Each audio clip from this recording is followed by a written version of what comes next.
Radhe Radhe dear students.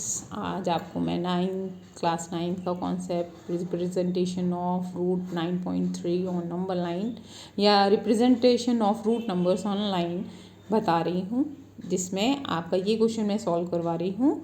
Root 9.3 आप कैसे graphically भी सॉल्व करेंगे और फिर इसको through the Pythagoras theorem prove भी करेंगे। ठीक है, तो पहले हम इसका ग्राफिकल फीचर ड्रॉ कर लेते हैं। इसमें एक रैंडम लाइन आपको ड्रॉ कर लेनी है अपने पेपर पे स्केल के थ्रू।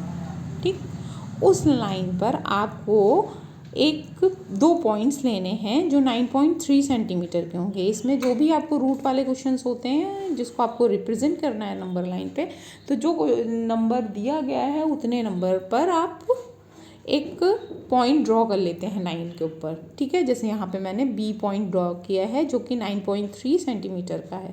ठीक, और फिर इसको 1 सेंटीमीटर बढ़ाकर एक सी पॉइंट भी हम ड्रॉ कर लेते हैं। ऐसा आपको हर क्वेश्चन के साथ करना है अगर आपको प्रूफ करने को आता है।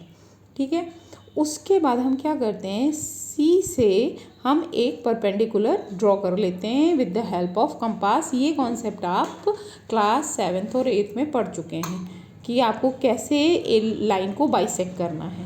तो हम कंपास के थ्रू आर्क लगा के इसको बाइसेक्ट कर लेते हैं। ठीक है, फिर जहाँ पर बाइसेक्ट होती है वो लाइन, वहाँ उस पॉइंट को ओ नाम देते हैं और ओ ए का मेजरमेंट कंपास पे लेकर हम एक सेमी सर्कल ड्रॉ कर लेते हैं। ठीक है, सेमी सर्कल आप जब ड्रॉ कर लेंगे उसके बाद आपको उस सेमी सर्कल पर बी से एक लाइन परपेंडिकुलर ड्रॉ करना है और ये परपेंडिकुलर जहाँ पर सेमी सर्कल को कट करेगा, इंटरसेक्ट करेगा, वहाँ पर आपको उस पॉइंट का नाम डी देना है। इसको आप ओ से जोड़ दीजिए। ठीक है, इसके बाद जो है आप बी के ऊपर कंपास रख के बी और डी का मेजरमेंट लेंगे और एक आर्क और बनाएंगे। ठीक है, 1/4 सर्कल बनाना है आपको। एक आर्क बनाएंगे और यही आर्क हमारा इस नंबर लाइन पर 9.3 रूट 9.3 है। ठीक है, ये हो गया आपका ग्राफिकल रिप्रेजेंटेशन। अब हम आ जाते हैं इसको प्रूफ करने के स्टेप पर। इसमें आपको क्या करना है, हमें पहले लेट कर लेना है x 9.3, क्योंकि हमने लिया है ना 9.3 किस पर, स्केल पर, तो ये x 9.3 है। अब आपको इस पे पाइथागोरस थ्योरम अप्लाई करनी है। किस पे हम अप्लाई करेंगे, ये जो हमारा राइट एंगल ट्रायंगल बन रहा है, पाइथागोरस हमेशा राइट एंगल ट्रायंगल पर ही अप्लाई होती है। और पाइथागोरस थ्योरम होती क्या है, इसमें इसको बोलते हैं हाइपोटेनस। जो राइट एंगल के अपोजिट लाइन होती है वो होती है हाइपोटेनस। तो हाइपोटेनस का स्क्वायर हमेशा बेस के और परपेंडिकुलर के एडिशन के स्क्वायर के बराबर होता है, इनके सम के स्क्वायर के बराबर होता है। तो बेस और परपेंडिकुलर को आप स्क्वायर करेंगे और जब उसका सम निकालेंगे तो वो हमेशा किसके बराबर होगा, हाइपोटेनस के स्क्वायर के बराबर होगा। ठीक है, तो हमारा यहाँ पे हाइपोटेनस क्या है, ओ डी, तो हमने ओ डी का स्क्वायर ले लिया। फिर ओ बी, हमें इसी को प्रूफ करना है ना, इसी ट्रायंगल को, तो ओ बी का स्क्वायर प्लस में हमारा बेस ओ बी है और परपेंडिकुलर बी डी है। ठीक है, तो उन दोनों को ले लिया। अब आप यहाँ पे देखिए हमने एक्स लेट कर रखा है और हमें निकालना किसका है, हमें किसको प्रूफ करना है, हमें इस लाइन को ही प्रूफ करना है जो यहाँ पे आर्क दे रही है कि ये 9.3 नंबर लाइन पर है। ठीक है, यहाँ पे तो इसको प्रूफ करने के लिए, क्योंकि ये बराबर है, और क्यों बराबर है, क्योंकि एक ही सर्कल का आर्क है ये और इसकी लेंथ दोनों की बराबर है, इसलिए हमारे पास इसका मेजरमेंट है। ठीक है, तो इसकी लेंथ और इसकी लेंथ बराबर है, इसलिए हम ये हाइपोटेनस और बेस ले रहे हैं। ठीक है, तो हाइपोटेनस और बेस की वैल्यू है हमारे पास, लेकिन किसकी वैल्यू नहीं है, बी डी की वैल्यू नहीं है। तो हमें निकालना क्या है, बी डी का स्क्वायर। तो B D square is equal to O D square minus O B square. O D square हमारा हाइपोटेनस है और ओ डी स्क्वायर हमारा, ओ बी स्क्वायर हमारा बेस है।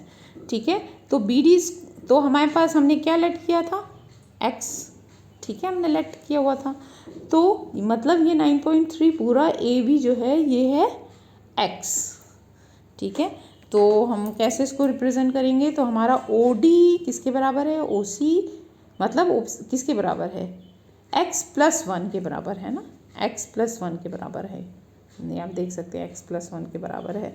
और वहीं OB जो है वो x-1 के बराबर है। अपॉन में 2 कर देंगे, क्यों? क्योंकि ये पूरी लाइन की लेंथ ली जा रही है, उससे आधा किया जा रहा है, इस वजह से। ठीक है, इसके बाद जो है हम क्या करते हैं कि BD² जो वैल्यूज़ हमारे पास हैं वो पुट कर देते हैं। x+1 अपॉन में 2 का whole square minus x-1 upon में 2 का होल स्क्वायर। इसके बाद हम इसको कैसे सॉल्व करते हैं, तो ये देखिए, फिर हम वैल्यूज़ पुट करते हैं। अब आपको इसे ओपन कर लेना है, किसमें? a+b का होल स्क्वायर और a-b के होल स्क्वायर में। ठीक है, ये आइडेंटिटीज़ हैं ऑफ पाइथागोरस थ्योरम, जिसमें आप इसको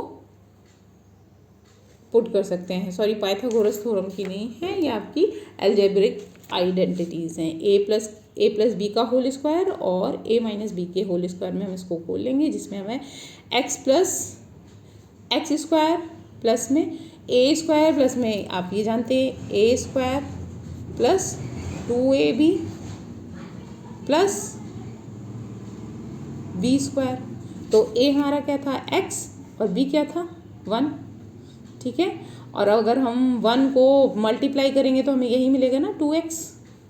ठीक है, तो हमने इन दोनों को इस तरीके से ओपन कर लिया है। अब आप देखिए, अब सिंपल सा इसमें एलसीएम लगेगा जो फ्रैक्शन में आप करते हैं, और दोनों का बेस नंबर सेम है, तो एलसीएम हमको अलग से नहीं लेना है। अब इसको भी हम रूट कर देते हैं और इस पूरे इक्वेशन को भी रूट कर देते हैं, क्योंकि स्क्वायर्स हमको सॉल्व करने हैं। तो BD को रूट करने से क्या होगा? स्क्वायर सॉल्व हो जाएगा।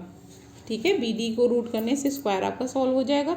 और यहाँ पर जितनी वैल्यूज़ कट रही हैं उनको काट देंगे, जो प्लस में है और माइनस में है, जैसे x² प्लस x² और माइनस x², ये कट जाएंगे। 1 भी कट जाएगा, एक प्लस का है एक माइनस का है, बचेगा क्या?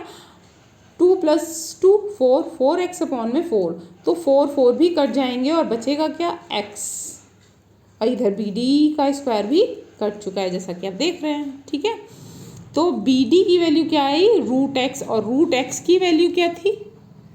हमने लेट किया था 9.3, तो हमारा आंसर आ गया। Hence is proof that BD's value is √9.3। I hope आप लोगों को समझ आया होगा। Thank you.